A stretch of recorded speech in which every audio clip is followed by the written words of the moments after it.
So to give a couple examples of this doctrine, persuasion, opinion, here's some things that are in Scripture that we can use as an example. So first, the conviction that God is the one who created all of creation. Now, this is where it gets fun, because now we get into the time frame. So, is it really 6 days, or is it 6 days that was really 1,000 years is in a day? Okay, so that's the other part. People I don't want to say confused is not the right word, but people have persuasive arguments to say it was a legit 6 days, and other times says it was actually longer than that.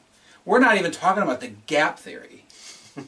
But that one is wild. That was the hard one to grab onto. Yeah. Opinion would be that in the garden, God gives Adam and Eve fruit and vegetables to eat, and if the garden is supposed to be representative of what heaven will be like, that means that new heavens and new earth we won't eat meat.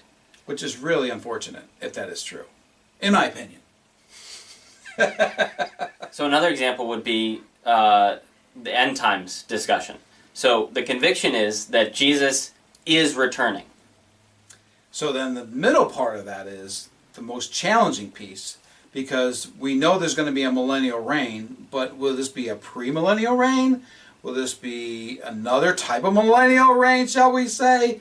And we're not even talking about other denominations that talk about more about the tribulation. Is the church raptured during the pre-tribulation? Is it in the middle of all that? So those are the two big pieces that are definitely argued about. So that's the persuasion piece. The opinion would be most of what you hear when people talk about it these days. Who is the man of lawlessness? When will it happen? It's not happening right now. There are people that will say, oh, well, you can't know the year, but you can know the weekend. This is all opinion. Scripture doesn't give us anything clear on this. And so we have to hold that very loosely. The fun part about all this is, again, there's not any problems when we come to talking about this. But when we get to be arguing about it and causing impact on friendships, that's when we have to draw a line saying it's time to actually set some things down, especially when it comes down to the opinion piece of things.